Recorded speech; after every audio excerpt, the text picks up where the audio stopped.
Well, good evening and welcome to TTV Presents It's Not Reality Bites. It's the vampire Lestat. We may vary in how we met Lestat and the world that Anne Rice has created, but one thing is for certain. In our world of vamp fandom, we may weep for the centuries lost lonesome type. We may share a laugh with the Staten Island vamp family whenever we celebrate the superb owl. But there is one immortal who not only sits on the throne, he's created it, he burns it, he buries it, and he brings it back and reclaims it. It is time for us to celebrate that Brett Prince, the reason we are here. And with me are my fellow fans of the interview series. We got David, Brian. David, now you know him from our Tally Trio and the Years of Big Brother coverage, Australian Survivor coverage, and of course the Traitors. So there's David. David, say hello to the fans. Greetings. Now, there's Brian. Brian was there with me during my very first podcast years, so long ago when we joined the serious TV drama to cover Better Call Saul. He's often the co-host over at STVD and also the Tally the Votes Traitors. So we started with AMC, Brian, and now we're back again. And I am glad you are here for it. I am tickled to death, and I joined with shades because the future is so bright for this show. I had to wear shades. That's good. That's nice. Thanks for the 80s pullout. All right. Now, our very own professor of all of Anne Rice's knowledge, our encyclopedia of the lore. She's there for Tally's reality coverage. But much like a certain queen, she's come alive to witness Lestat in his music. Helping us navigate the truths and untruths in this world is Christy. Christy, when did you start your literary journey into this world of vamps, witches, and secret agents? But that was actually all the way back in 1987. Yeah. So you're a fan. You're an OG yeah, fan, is what you're saying. I think I was like 15. And I was like, this is why we're turning to you. A friend of mine handed a book and said, you should read this. Oh. Listen, you need to read this. You know what? It used to be that Interview with the Vampire and all of Anne Rice's stories were kind of like a gauge, a bit like dropping your favorite band name. Yeah. You know, like, are you my kind of people? Have you ever read Anne Rice? And more specifically, have you read vampires? Have you read erotica? Have you read witches? There's all kinds of things. What part of the franchise? Yeah, because I can tell you a lot too. There's so much. There's so much. And I'm your host, Jamie. Listen, it's time to set the stage. The fans await. Vampire Lestat, episode 1, Detroit, directed by Craig Zist, featuring songs Long Face and Black Licorice, both written by Daniel Hart. And for future reference, Hart has written all the original music for the season. Did Black Licorice get dropped before the season? No. Okay, I didn't think so. This was the first time we get to hear it. I looked on Spotify and it wasn't there. Still hasn't dropped, but it's a banger. Okay. So we start at modern day, a gallery, an auction, many familiar faces. We see Louis, Armand, Raglan, James. Now, correct me if I'm wrong. Is Raglan the one and only character who has appeared in all 3 series? Yes, so far. Mm-hmm. Okay, when we're losing one of the 3 because we lost Talamasca. So, but we really did get a great episode featuring Raglan. Listen, Talamasca was a great show. If you haven't watched it, go and check it out. It'll kind of give you like an idea of kind of how that whole organization works. And I really hope that some of more from that group, that secret order, will show up at some point. We'll see. I hope so too. I am sad at the loss of it. I feel like it was a really great addition to connect both the witches and the vampires. But we can't always have nice things. So hopefully it has to come back enough. sometime. Yeah, hopefully we got enough to be able to give us this directive. Okay, so now this auction holds all of Lestat's early works, his life recordings, and, you know, in a move that would make Banksy proud, his works are destroyed as the buyers play audience. There's also the failures, a music box, a bottle of Newport, and a bottle of blood. And it is the complete works. The works include our narration, our perspective, the memory and telling of Lestat. I think they said something about 100 volumes, right? 100 volumes of the failures. Reality check on here. Novel derivative, fan fiction for the showrunners. I do not recall an auction, but I have not read it since I was 15. Nope, this is purely the show. Yep. Okay. And so that's a great introduction. But they're leaning in to the modernization of it, and with vinyl and the vinyl console and with the vinyl what a coming beautiful back, and what a stereo. beautiful stereo with the speakers. Yeah, it was good. I really want that one. Yeah, it was it's such a creative way to open the narration. But they open it up. This is way in the future. But we don't know how far. You probably have a sense. I have no sense of how far. It's definitely after his rock star days. Well, we know the rock star events are happening in 2025 because he says that. Right. And I think that they're going to, a lot of leanings are that they're going to do, so this book, as the books go, the Vampire Lestat just goes right into Queen of the Damned. Like there's not really a break. You can just pick the next one right up. And they're thinking like maybe they're going to take these two books and they're going to do like not 2 seasons for each like they did with Interview. Maybe they'll do 3 seasons and they'll like meld it together. So that's kind of what they're considering thinking. How much happens in that story and like how fast everything is compared to Interview, it makes sense. Yeah, that I think they could break it into pieces. So, But, and speaking of the pacing of the storytelling, this version that we're getting is a ton to take in. It's kind of like a fever dream, and it has the pacing of like, okay, you know, the end, like a coked out Ray Liotta. You know, when he plays Henry Hill and tries to outwit the feds. That's a Goodfellas reference. It's like that. It's like it's also like Leonardo in Wolf of Wall Street when he's driving the car home. It's a little that. Yeah. It's a little Fear and Loathing in Las Vegas.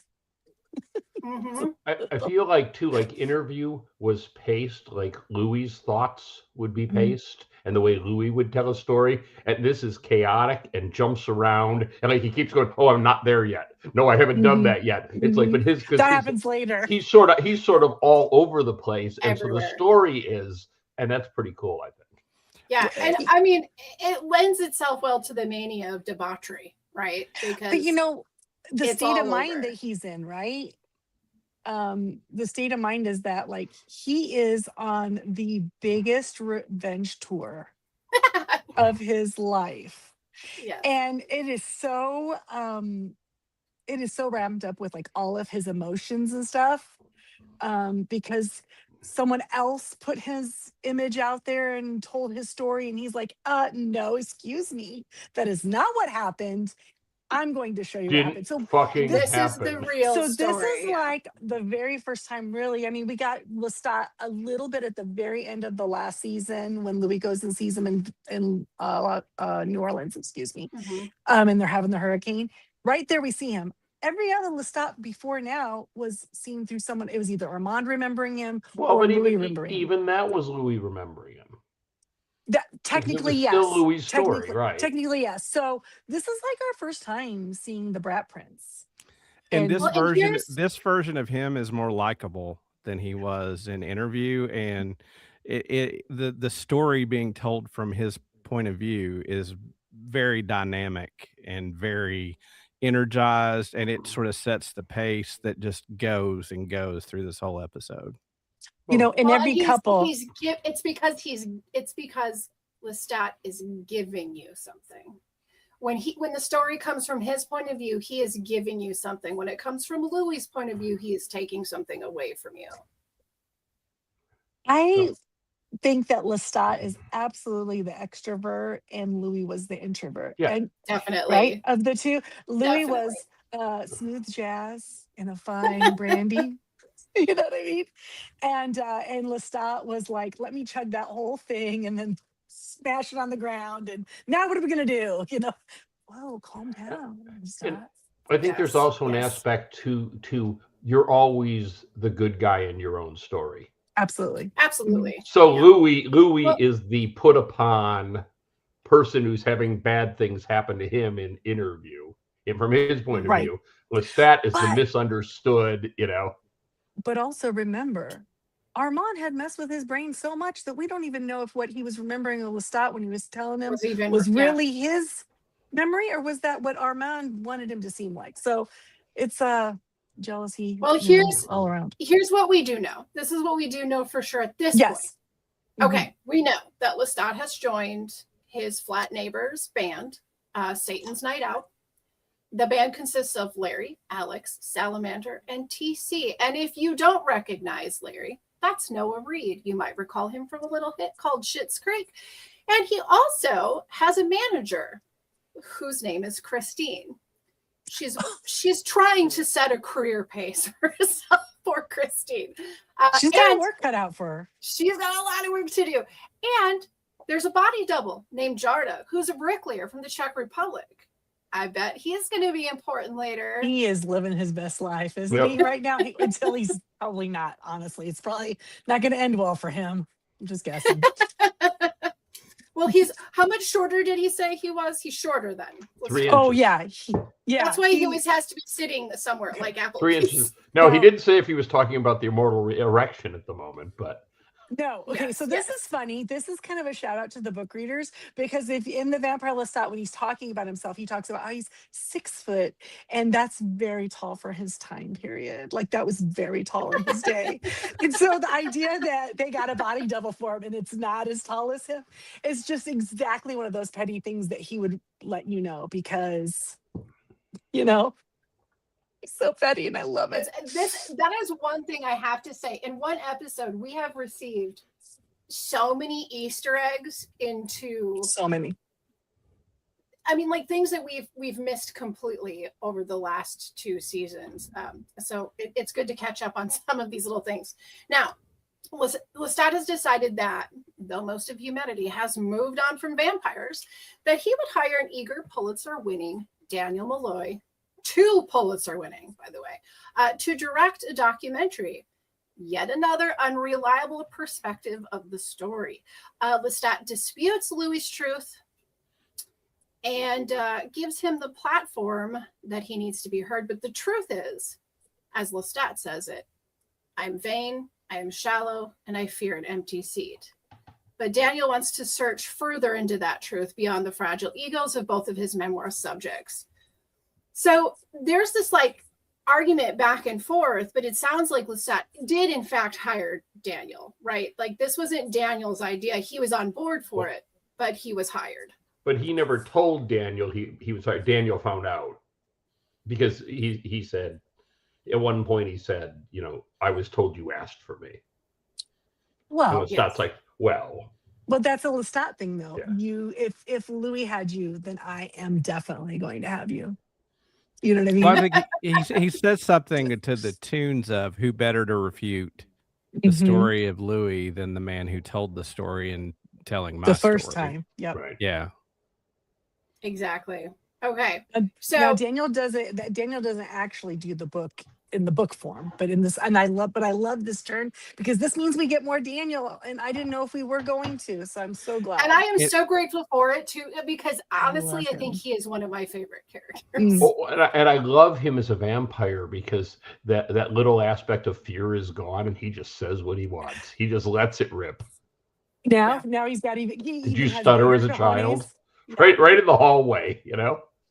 Well, in the documentary, it is very clearly an homage to Truth or Dare Madonna, and They he make mentions they that make he a comment, says right? he says Less something like there's no less Warren Beatty. Beatty. Yeah. No Warren Beatty, and it's in black and white behind the scenes It's daring backstage. with less Warren Beatty. That's what they said. Yes. Yeah.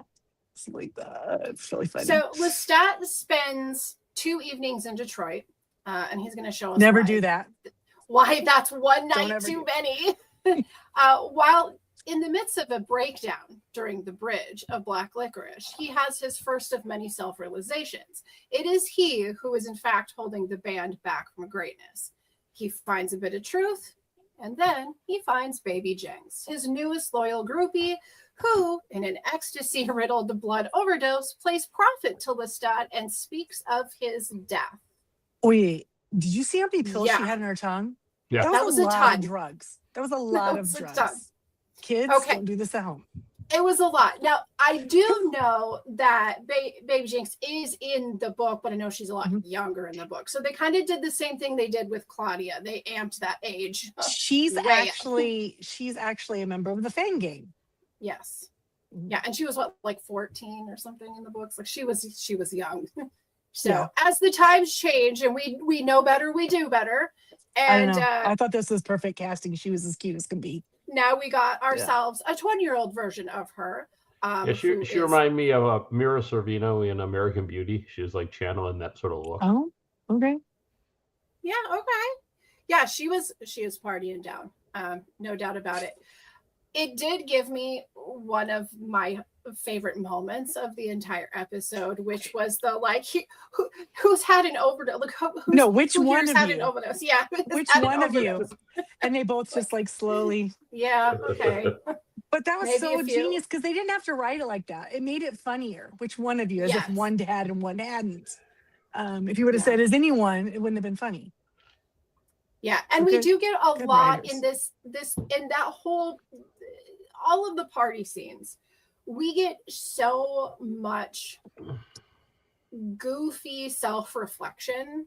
I love seeing Lestat where he's not we always seen him through Louis' point of view where he's very serious and takes himself so seriously. And he does not in so this, snarky. like at all. Like he's got self-deprivation, he's got humor, but he's also like busted on every other person in the like most like way ever. You know what I mean? Like he just always gets right there. I wrote down a line that I thought was just incredible writing. Drugstores locked up baby formula and shaving cream while Saks ate Barney's, and somebody told everyone that Lululemon was sexy. Yes. Yeah. It's great. Right? The writing is just very a great good. line. And he delivers it, with the French accent. It's just beautiful. And the attitude, the disdain, the boredom, Did you notice there was a garage band playing across the street? A garage band. Yeah. And something I thought of is that the way that he talks, the words that he uses, the descriptive telling that he has is very similar to Daniel's. Like it's very similar to the way Daniel writes. So but like different think, accents but like maybe like if you took the wordage and then you handed it over to Daniel and he's reading something from his little laptop to Louis, it's the same thing. I think there's a like cool confidence about both of their speaking styles as well as the way these both speak. I think there's an aristocratic sophistication to Lestat that Louis did not have. Yeah. Right. Yeah. And the ability to it's Louis who actually takes himself so seriously. Well, right? Which is why I love how they did the rewrite of him, making him a black man or Creole man in the time that they did, because he did feel like he had a lot to prove. Because they weren't going to take him seriously. But that seemed to be part of himself, right? He always was kind of like trying to be the master, always the pimp. You can't take the pimp out of Louis. Yes, exactly. Okay, so now. There's some riffraff. There's some riffraff that's coming around. in the shape of the Fang Gang. They have their own pronouns, and baby, they have an axe to grind. So they lure Lestat and his manager Christine into a trap, and then we get a full-out brawl. And Daniel, along with a very familiar DJ, shows up, gets to drop a full-blown superhero smart aleck comment, and helps diminish the posers of the Covenant Fang. How fun! That was literally one of those like jump up and scream moments. His line was "after party on the asshole floor." That's what Daniel said when he came off the elevator. He was so pleased to be able to bust in and save Lestat, but also Daniel is the one and only fledgling that Armand has ever made. He's never made one before. So you think that 500 years of blood percolating, Daniel is extremely strong. He's very strong. Well, I liked in this scene how as they build this world, I mean, you don't need to have watched Interview with the Vampire. I think it would add so much to it. But as they build this world where they say, because Lestat is so old, he's stronger than all the newer vampires. So you get like the sense that not all vampires are created equal. And like you said, we'll learn, depending on your bloodline and who made you, your strength can be stronger. But I like that we see this, that Lestat is absolutely not scared at all and actually jokingly talks crap to these people. And Always. It's so charming. Well, his downfall was sex legs. Sex legs. But the disdain for the regional vampires, and when they are getting ready to kill him and they say, we are the children of the darkness, and he just laughs. And he laughed. Well, when he sees Kurt's tattoo that says Armand told the truth, and he's like, "What? Did you even meet him? What's he says?" And that's not the only time we're going to see that. That tattoo is going to make another appearance. We've seen it in the very first trailer that ever dropped. One of the stagehands during the interview had that tattoo. That wasn't the same guy, though, right? It wasn't like he wasn't planted in there. Because now we've seen him in the show. I think this is like, are you Team Jacob? Or you know what I mean? That's what we've got here. I think you're going to have some people that truly believe the Armand of all of it from the books. I think we're going to see this tattoo a few more times. The only purpose of them to be on the show and doing that, though, that little subplot, is only to further infuriate Lestat. That's the only reason it's there, because that will piss him off so bad. He always has to one up those guys.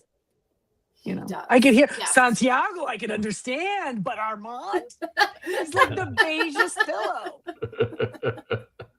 Right?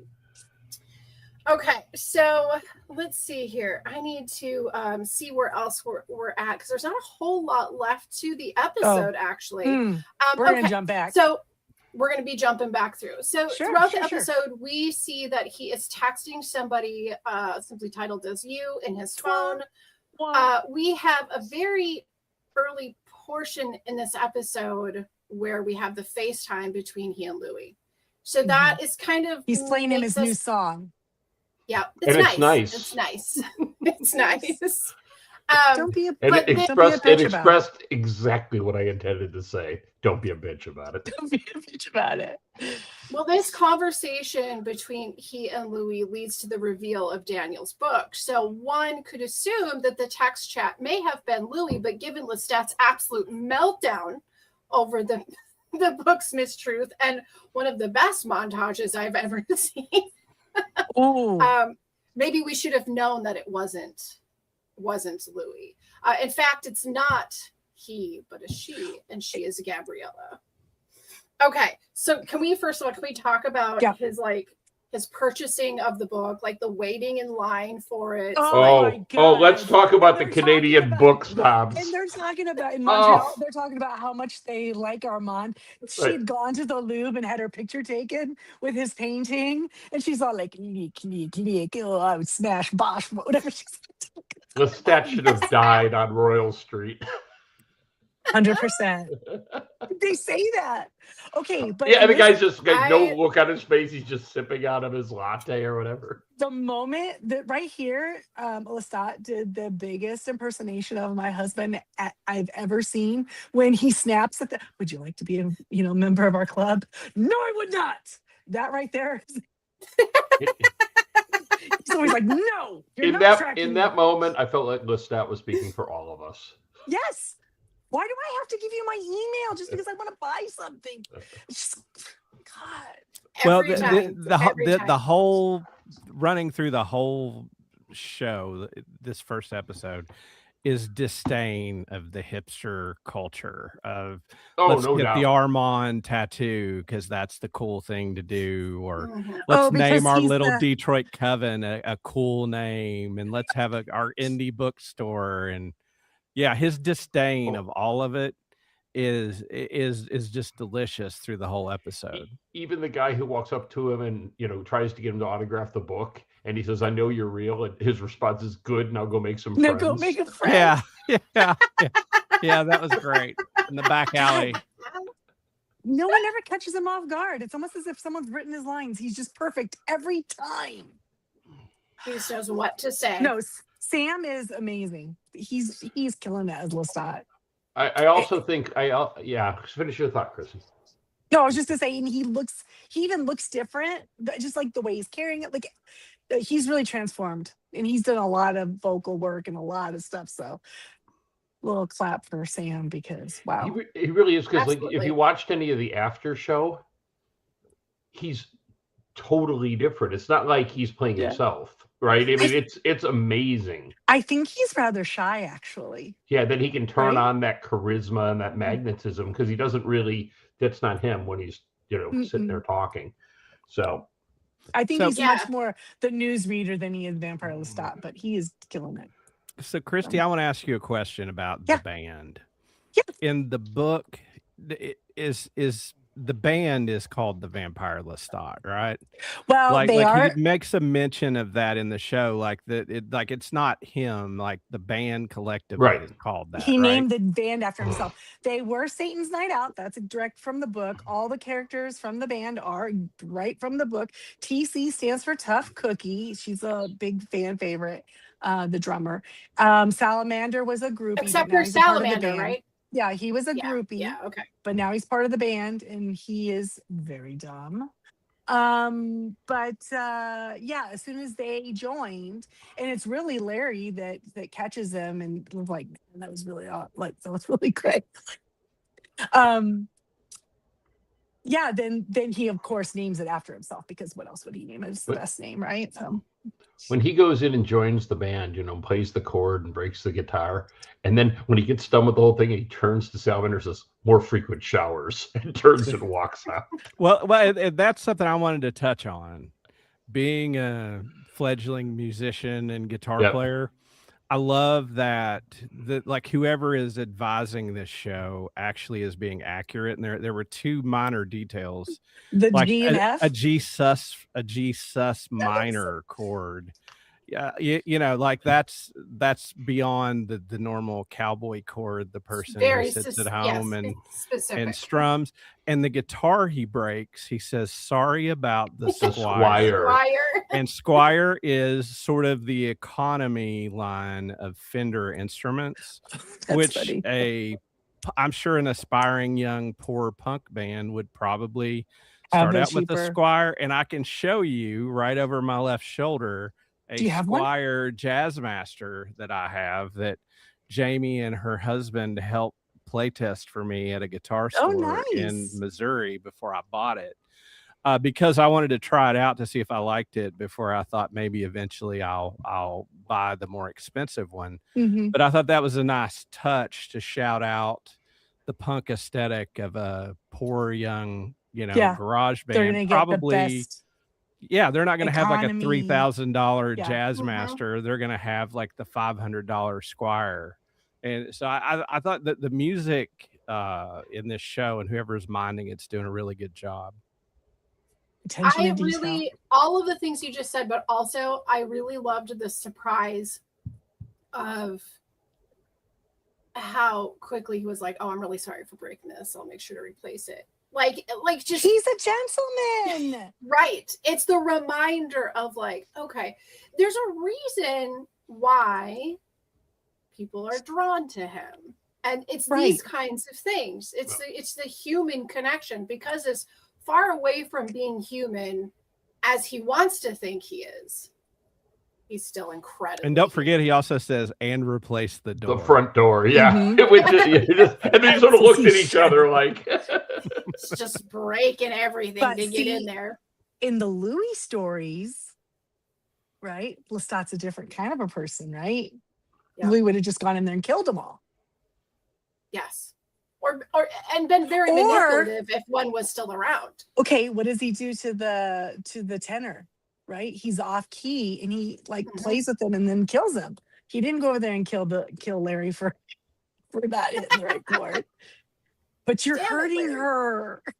You don't have to finger her all night. You're hurting her.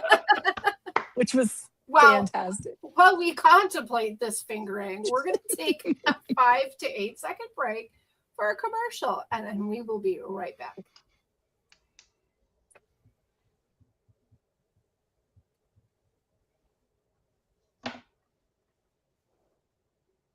Okay, we're back.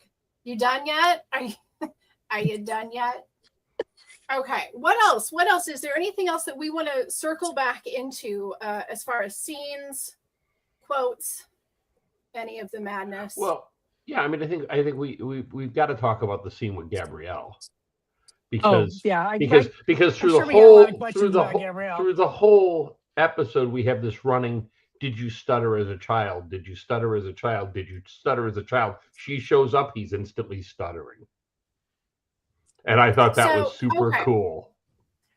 I'm not sure that there's a way for you to give us more Gabrielle information without it really being a spoiler. No, I'm not going to give you a spoiler, but he already said. I didn't think this was going to be included. He already said fledgling, lover, mother. Okay. Right there. We know. That is so complicated. That's his fledgling, which means he's her maker. Right. They are lovers, and she was his mortal mother. So, and he also made fun of all of us at that moment when he goes, "It's not much of a reveal, I guess." It's like the big reveal of the show. And so, this is where we get now the problem. Okay, so in the telling of Louis' story, they had to age up Claudia, right? Mm-hmm. They had to do some things because there's some things in the book that don't work in, polite society now. And this they didn't change, but because when you're reading the books, there is no actual sex. Vampires do not have their gender, though they don't have their bits. Those are things they don't need anymore, and everything's like here, right? When they're exchanging blood. There's things that allude to physical closeness, but not sex. But not genital to genital. So they don't pee blood in the. They do not pee blood in the book. I thought that was a really cool visual reveal when the two people stand at the urinal beside him, and they're vampires. It was impressive. But then the whole the pronouns and way to have a strong pelvic floor. Yeah, strong pelvic floor. Well done. Done. I love that. She was like, And then we Chardonnay them, and they all have their Chardonnay. Yeah, I literally had to stop and go, wait a minute. Okay. I'm on board now. I get it. The thing with that though is I had no idea. I was so lost on what they were doing when they were talking about the eco urinal. Because the eco urinal doesn't have running water. I assumed it just looked like I saw the pouring of the Chardonnay. Right, a regular urinal flushes like a toilet. Water comes down the thing, and clears it. But an eco toilet, so it would leave a blood. It would leave a blood stain. Right. I would just think that the idea of the Chardonnay, because haven't people use Chardonnay to take like blood stains out of clothes? Mm-hmm. Right? Isn't that a thing? Yeah. Yep. I feel like that's why it made me laugh, but maybe I'm wrong. Yeah, that was really funny. Again, nothing from the books. Do you think we're gonna have a running bit of this being like sort of like the Warriors for every city on the tour, Oh, like the 100%. local vampire We're gonna get gang a new shows regional up gang. and I don't know. Oh, but I think there's going to be at least one of them that want to like be his coven. Yeah, it's right. It's not You know what gonna I'm saying? be. Well, these guys were inviting them over. He turned them down. What do you Yeah, think but would have happened if he'd gone? I think they were inviting him over to kill him. You think so? Yeah, that was what And I. they That's had all. they had their farm under the floorboards. So that means they have human beings under the yes. floorboards that they can pull up to take sips out of. Oh, treat them a little nicer than that. Yeah, they're gonna get I don't know if smelly. this will be a It'll running, like but I liked it. salamander down there. I liked the visuals of it and how this particular thing was set up. But yeah, I think from city to city, he's going to run into the locals. And remember what happened when locals showed up in Paris, or I mean, sorry, when strangers showed up in Paris and didn't introduce themselves? Yep. That's how Louis and Claudia got in trouble, right? Because they took them 5 months to go say hello. But if Lestat's only there a night or two, like, can they really get that mad at him? Yeah, I really love that. Sounds great. No, Maybe I think tomorrow it's more. I think it's more the fact that he's a vampire. People know he's a vampire from the book, and he's putting himself out there so publicly. Absolutely, that's absolutely what it is. But I want to ask you guys a question. So he reads the book, or he gets the book. He thinks it's all BS. Obviously, it's not the story he would have told. But he knows that Louis has put himself in danger. There are vampires all over the world looking for Louis. So do you think Louis has been in danger since he was in Paris? He was in danger the whole time he was in Paris for the same reason. Once he was with Armand, he was not really in trouble. He's pretty much been okay all of these years. They took care at that point in time. There wasn't the internet, and he there just was didn't know. Like psychic he just didn't know the rules. Now he but, knows the rules. And they kind of wiped out that covenant short of Armand. So really, like the bucks. Armand and the DJ. And the DJ. Right. That was, and if you go back and you watch that episode, he talks about the one guy he didn't get. Yeah. And they had speculated because you go through the theater troupe, and that was the only one they didn't mention. So the speculation was always that it was going to be Sam, and that he was he's like some kind of playwright, right? Wasn't he Samuel Beckett? Yeah. Is that his name? Yeah. And it's fantastic that he's there with his Daft Punk helmet on. You know, like yes, Daft Punking his way in there to help Lestat. He's pretty good too, you know, as DJs go. But anyway, so the whole world's coming after Louis because he's kind of like told the mortal world that vampires actually do exist. Now, that doesn't mean that people really think that, you know, it's just we like to play along in cosplay, right? But that doesn't matter to them. They're all going for Louis. So Lestat figures that out. And what does Lestat do? I'm going to make myself a bigger target. So I think this whole thing is just to protect Louis. That's my theory. But it's not to outshine him, but to protect him. Well, he's going to outshine him too and get the record straight. But he's also going to protect him. He's still going to Lestat. He's still going to Lestat, but he's also spoiler alert, after one episode, he's outshining him. He is. Yes.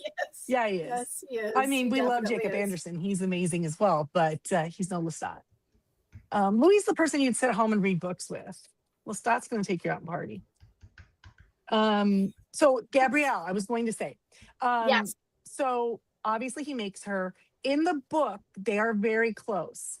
She had like seven sons. He's the only one she liked. So they have always been very close since he was the smallest. He's the one that's most like her. And so, but there was no sex in the book. But because these books are being translated to the big screen, and you can't, it's very boring. We saw the Brad Pitt, Tom Cruise movie. It was pretty and it was nice, but it was kind of boring. It was not all it could have been. The electricity between them didn't exist. Well, there was that. Plus, there's just so much that's going on inside their heads, right? Because as they're exchanging blood, that's where it's happening. But it's all like feeling. It's all like a trip, right? A high or whatever. And so they had to make all about sex the feels real. now. Well, they didn't have to make sex real, but they had to do something more visual for TV. It's a visual medium, right? And so they introduced like they have sex, and they do all the things, right? In fact, Lestat says it's his fourth favorite thing to do, right? And he lists the other three. I love it. Yeah. Do you remember what they were? They were the killing somebody, draining somebody, and taking the little sip. The little sip, yeah. And then he said at the end, he said, and that's how vampires forget their past. Right. So they don't have so to think it was about very their past. clearly saying, I didn't want to think about 100%. Yeah.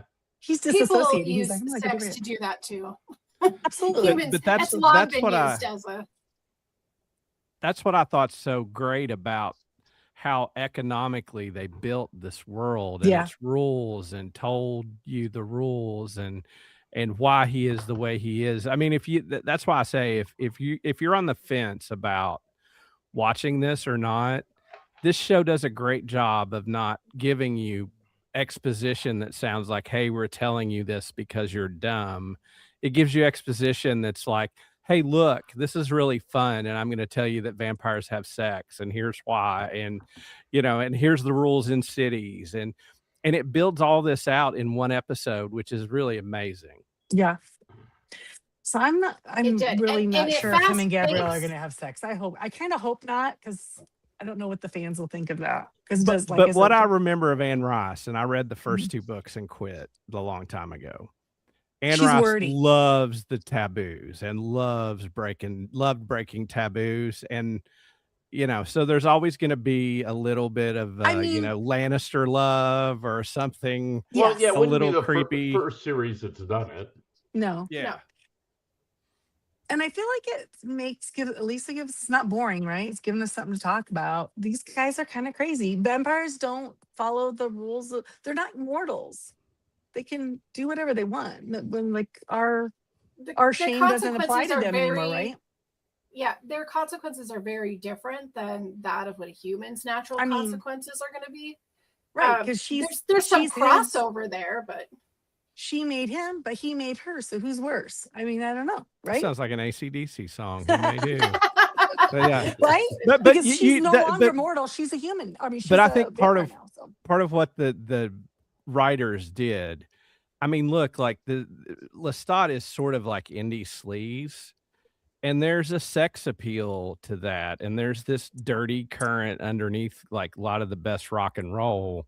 That if you just remove sex as an element of that, takes away from the music and what rock and roll really means. And certainly, I mean, when he comes on stage, I mean, that's a sex-filled performance. I mean, it's hot. There was blood on his pants, so apparently it's not just piss. Is that? Oh, yeah. I was going to ask. Was that? I made a note to ask that question. Was that the orgasm, or did he leak?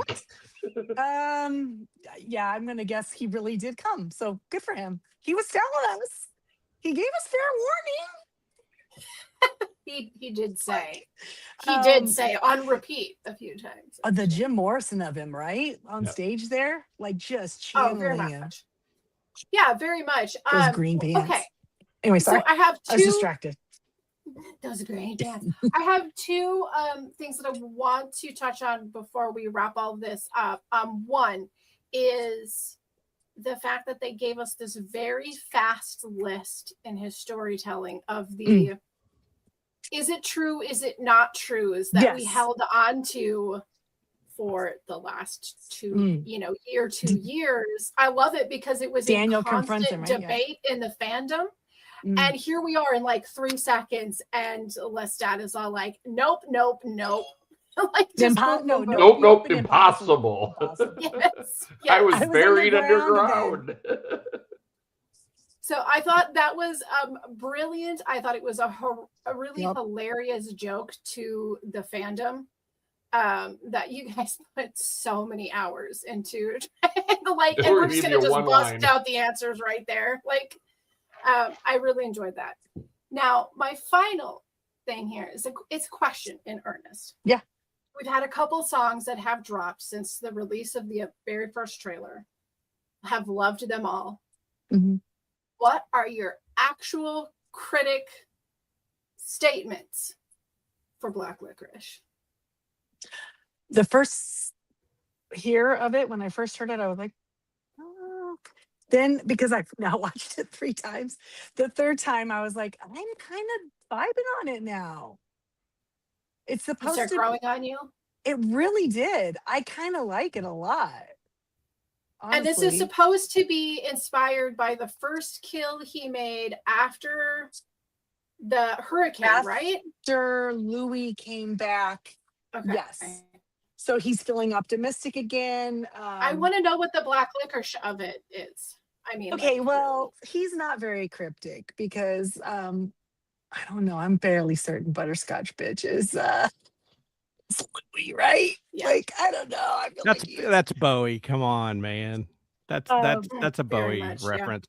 Yeah. And just I have no doubt that's a nod to Bowie, but I made notes and I was looking at my notes just to mention, I mean, of what the music influences that the band and him cite. Mm-hmm. And they cite Ozzy Osbourne, Bowie, Freddie Mercury, the Smiths. Daniel mentions T-Rex. You know, and I think one thing I meant, the Stooges, you know, Detroit band. One of the things I forgot to mention earlier, I think buying the only copy of Lestat stuff is also sort of a nod to the Wu-Tang Clan.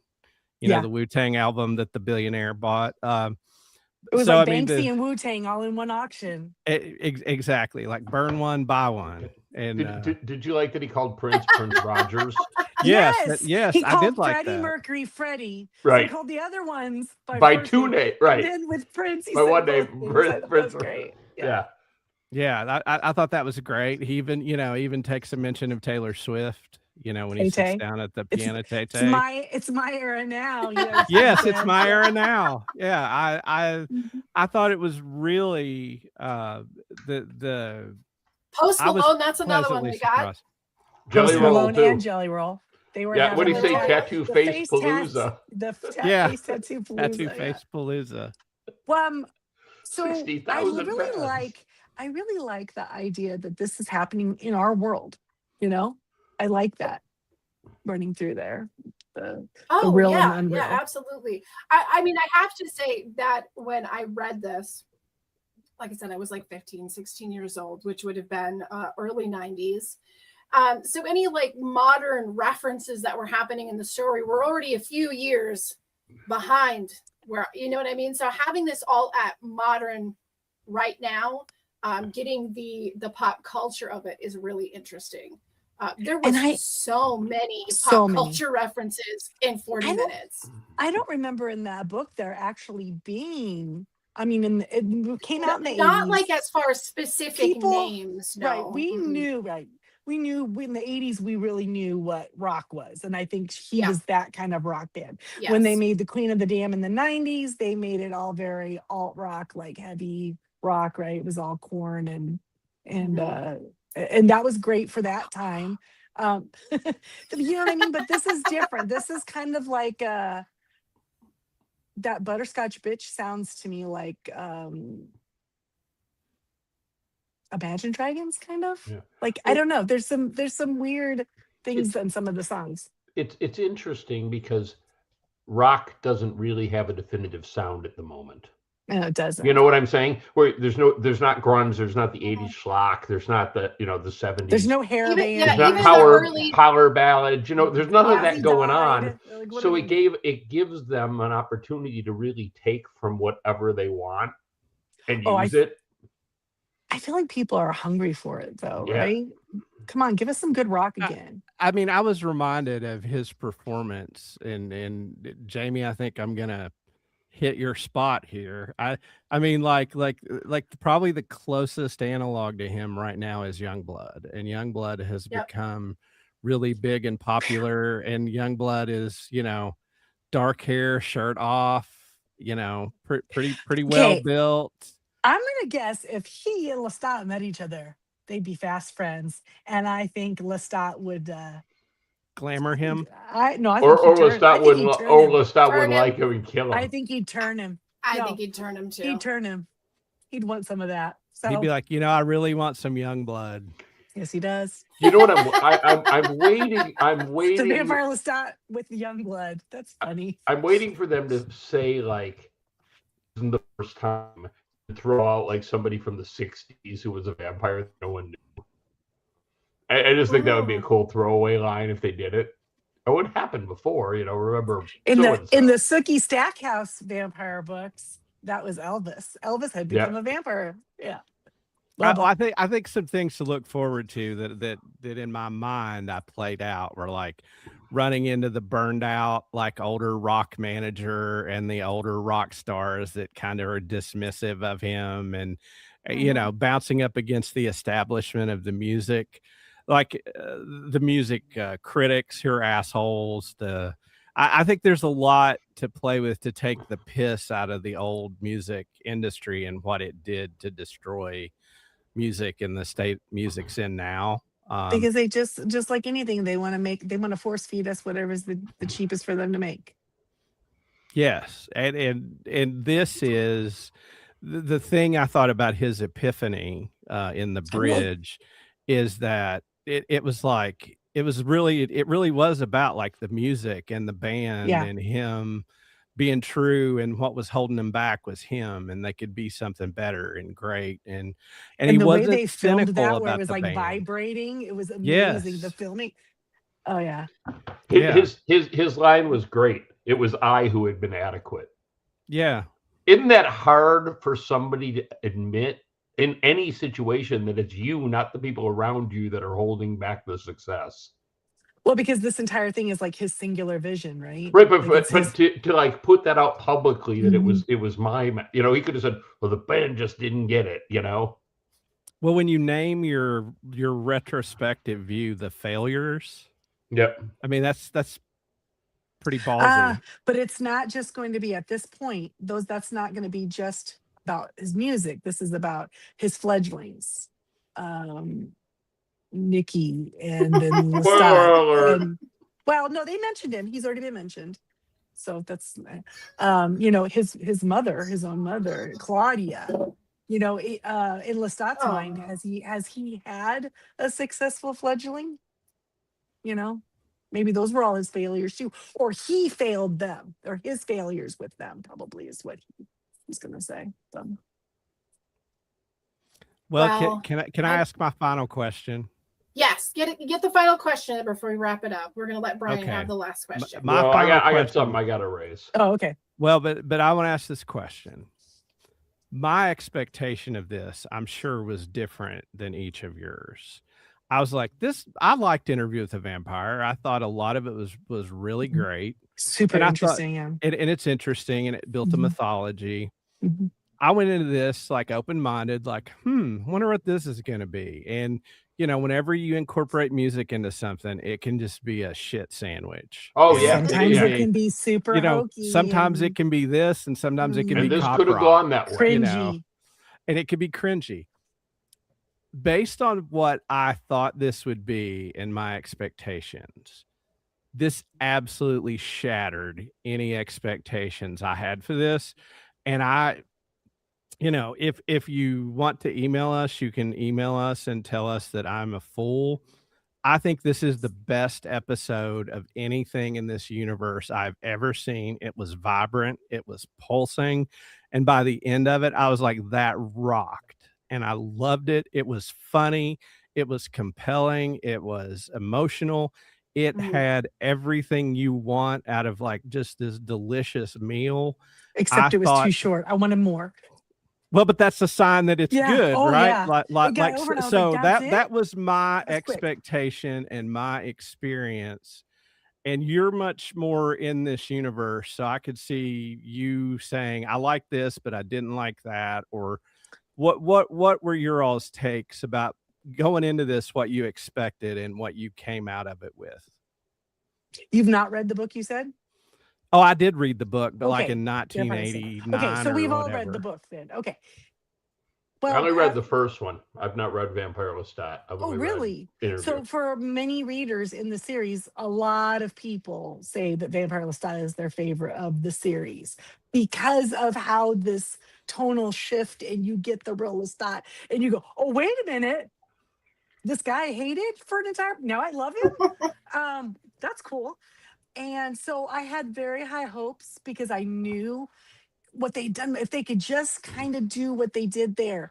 And I'm telling you what, I was kind of afraid that they would, you know, not do it. But they did it. And they did it in the same way. The things that they changed, I think make it a better show. Right? These little changes. Like they're making him much more outwardly snarky. That's usually like his inner stuff. You know, he's a brat, but like he's being like straight out, like, and that's better. It's making it better. Yeah, There was I a lot agree. more comic relief, like all the little Easter eggs. So like, Yeah. So the tweaking in the interview was making Claudia and Louis black, right? That was amazing. Changing the timing up to the 1910s when it's Storyville and that time, and like all of those changes, a lot of people weren't behind them, but I think they made the story more compelling. Yeah, And I here, agree. Definitely. It's something that I still like. When I talk to somebody and say, no, you should sit down. You should watch this series. If it's somebody who has been a fan of the novels, it's one of the first things I say is that, yeah, there's definitely changes that they made, but every single change that they've made was the right choice. Like, well, they serve the medium. They serve the medium too. Mm-hmm. It always makes sense. It does not feel like it's ever like shortchanged the plots and subplots of the story. And the beats are still there, right? Often. The story beats are still there. And the characters still feel like who the character is, even if they're different, right? It still feels authentic. Yes. They're not unrecognizable characters. They're still the same, but just and I didn't know, like, honestly, Brian, I didn't know what to expect fully, like what my expectations were going into this season. When it was first announced we were going to get a Vampire Lestat, I was real iffy because of the same reasons. I was like, oh God, it might be cringe though. Like it, you know what I mean? But I trusted the showrunners. Yeah. I trusted the work that they'd already laid down. And when we got to see that first trailer and track drop last year, I was like, I'm all in 100%. If this is what they're doing, I'm going. And then how bold to do a one-night concert with your star. I mean, that could have gone. Premiere. That could have gone so far sideways if he would have bombed. Mm-hmm. Oh yeah. I mean, that would have been. It could have been a joke before the show ever came out. You know. Right. For the listeners amount that might of not money know, that and was June the money 2nd the at press. the Beacon. It was like 2,000 guests. No, not even that. It was like it's a very small venue in New York City. The tickets were free, but it was lottery style, and you were very lucky if you got a ticket. And that place, they went nuts. They sure did. They did. There's a lot of talk that that's going to be released in full for people to watch. So but again, to be authentic to the music, they actually really filmed it. And if you saw some of the video released, like there were just regular people there, and they really had live sound, and it was a concert. The cast was there. A lot of the cast members were there watching, so he kind of had his friends there to kind of maybe give him moral support, because that's got to be hard. Well, and I wasn't like clear I did on it on film when we're filming, but now I'm going to do this for some like regular folk off the street, and I'm going to be this character. Were the cast members also in character? When they were there, no, they were just there. Yeah. So that has to kind of feel a little weird for an actor. I'll bet it felt awesome. I think it was okay. Let's talk about Mr. Reed's journey. Okay. Yeah. Hey, listen, there's this role that we're hunting the lead for, Vampire Lestat. By the way, okay, you got the role, but by the way, can you sing? If you can sing, we're going to continue this. He started, this music was written years ago. He started the vocal training right at the beginning of filming of Interview season 1. Well, he sings the song in the first season. Yes. Right? That was him singing that song. And he's been practicing. He burned the masters songs. on that too. practicing these performances for what, 4 years now, 5 Talk years about going? dedication. That And then first scene, he finally gets to have, like, he's always recording these concerts, right, for the episode. Stop, cut, let's run that again. But and then they're he probably gets to do filming the some of that. real thing. Like, no cuts, no cuts. stop, no do-overs. This is your real concert. You actually get to be the rock star for one night. Here's your set list. Let's go. Let's do for it. Yeah. Let's go. Because when they're filming, they're probably doing that and he nailed same it. stage thing for like 3 or 4 days, 5 days. Who knows how many days they're doing the same thing. And that's got to be exhausting. And it's amazing to me that I watched all of this footage and I didn't get the ick once.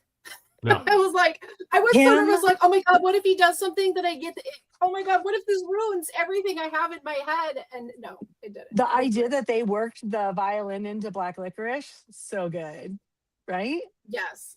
You asked me if I liked that. it, but you didn't say whether you liked it. Black Licorice, it's not my top favorite, but I don't hate it. Okay, it's not going to be the track that I immediately drop on. Oh, Long Face. Screw what the stupid Fang game says. But I love how he goes back to that and he goes, which in retrospect really does suck. But I'm still cashing the royalty checks. Yeah. I heard. I think that Black Licorice is gonna be a grower and not a shower. Yeah, I can see that. That's good. It's very Iggy Pop, like especially that intro into the song is so Iggy Pop. So of course there's parts where I'm like, okay, I see what they're doing there, and I can appreciate that. It's got really good energy, I feel like, Yeah, it does. But I do also think that it could possibly be one of those things where it's like, it's the big song, it's the Light My Fire, it's also the oh my God, do I have to sing it again song. So we'll see. Yeah, we'll see. So, do we have any other final thoughts, David? Well, was there I had something I wanted to raise. It's a really minor point. He had the two managers, right? He had one manager. Then D, Christine is his manager, and that's from the books. Christine is the girl he told to turn around and look at the wall. The white girl. No, the one he said that's D. That's D. Like, okay. So wait. This is the question I have. Yeah. D is snorting a line. Yeah. And Malloy walks in and she looks up and says, "Hi, Poppy." Poppy. Are we having a little relationship there that maybe Lestat doesn't know about? No, I don't think. You know what? Even if they did, Lestat would be like, "Okay, can I join?" He would be fine with it. He's not like that. I don't know. I'm going to let you in on a little secret. If you're in a band and if you're traveling on a bus and you're going across the country, there are no secrets. She did take a shower in front of everybody. No. There are no secrets. She stood there and took a shower while they were talking the entire time. And then the other point is, I think that Lestat, through his narration, gave us the entire theme of this season. And I think it's this line: "Facts are irrelevant, feels are everything." I thought that was a really great line, and I think we have to be real suspect with what we're writing, what we're watching, because I think this is going to be the unreliable narrator on LSD. Literally. It describes everything that we're already getting. That's what I mean when I say, like, you've got two narrators of their point of view and their version of the story, and Daniel is just there going, the truth is in between these two stories somewhere, and that's what I'm after. But I feel like he's gonna have more fun with Lestat. Yeah, I think there's definitely. Well, he's also a vampire now, right? No, but he's gonna have so much more fun. The cancer is not a problem anymore. It's like it's like what you said, Brian, about rock and roll and like all the things that make it feel the way it feels. Rock and roll is absolutely vibes, man. It's like a hedonistic joy, right? And so Lestat is a hedonist. That's why he's non-discriminating. Guy, girl, he doesn't care. Mom. Guy, girl. Right. Mom, fledgling. He wants to do the drugs. He knows she's taking the drugs. He thought that drug trip was so fun, right? I mean, he was ODing, but not her, me. But so he makes the perfect rock star, right? Because he can't really die. LSD's a great drug. Bounce. He has a track record. bounce. Yes, that was so funny. I love the track record of it all. So Okay, you guys. saw, wait, I wanted to ask if you guys noticed the Easter egg. On the back of baby Jinx's neck, she had a neck tattoo. Did you guys see it? I didn't see what it said. I saw it. And It said killer. Do you guys know who killer is? No. That's obviously who she's marrying. Killer is a member of the Fang Gang, right? But so those people who so she totally she set was him a up. part of the setup. She absolutely set him Yeah. up. But well, yeah, also, you can tell by the way she got back on the elevator. right. I'm getting I love you. I'll never forget you. next week. yeah. Okay. But when Claudia is out on her own, having her little jaunt and season 1 off by herself, she runs into that vampire Bruce. Remember? Bruce, the Yes, vampire Bruce. Bruce. She nicknamed him Killer, and there's been a lot of speculation. As soon as she said that, I called him Killer. Was he going to be Killer? Oh, see, I always thought that was like a homage to Great Balls of Fire. But in the Fang Gang, Killer is part of the Fang Gang, so is Baby Jinx. Now, these ones that showed up were like, I don't think they're named from the actual group. I'm wondering if this group of vampires, if Bruce might not be the leader, and if so, will we see him? And will Lestat just, he did treat his daughter quite poorly, so maybe he'll get a little revenge on Bruce. So that would be great. I don't know. I thought in the elevator he treated her pretty well. Oh, her, yeah, no, she's fine. We love Baby Jinx, but Killer might need to have a talking to from Claudia's daddy, the vampire Bruce.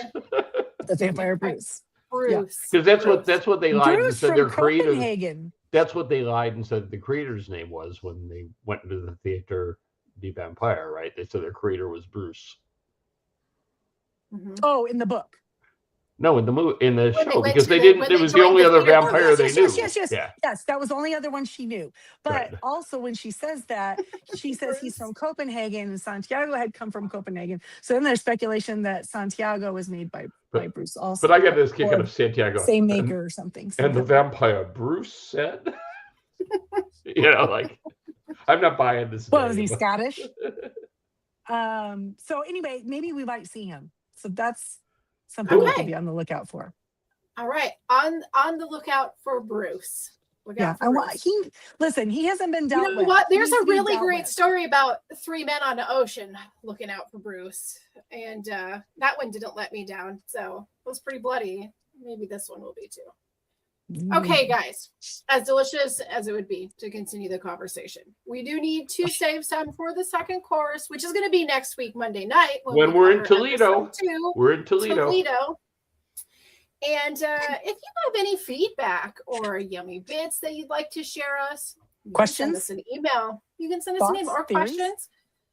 Tally the feedback at yahoo.com. Please do not judge the email address. Just send something to it. You have found us here, but you can also find us at the Jay and Jack Whole Enchilada feed and wherever you listen to your favorite podcasts. You will also find a bunch of other fun shows over there, including the Ramblecast, the Broadcast, Survivor JJC. And if you would like to become a Patreon, you can do so by going to Patreon/Jay and Jack. A shout out to the patrons who contribute at a certain level, and they are Eckhart Rickner, Joanne with the Plan, Maggie the Magnificent, and Ed the Creepy Poopy Head Mailman. Guys, thank you so much for joining in tonight. I love you all. You are far cooler than that gang in Detroit, I just have to say. So thank you for all the great conversation. The series has been great. I think this season is going to be awesome. We're going to talk about it again next week when we will be seeing you. See you next Monday. Why the